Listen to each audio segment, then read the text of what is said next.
So, nandito kami ngayon sa Tapa King.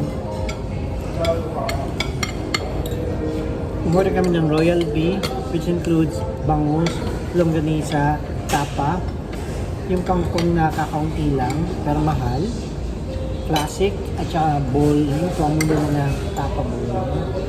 Thank you. Dapat isilubay.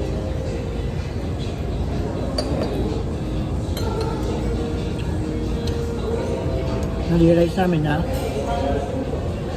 kumukonti na yung serving. Tawag nila diyan ay shrinkflation. Shrinkflation. So, ano ang mas ganagan? Legit ba? Legit ang Tapa King?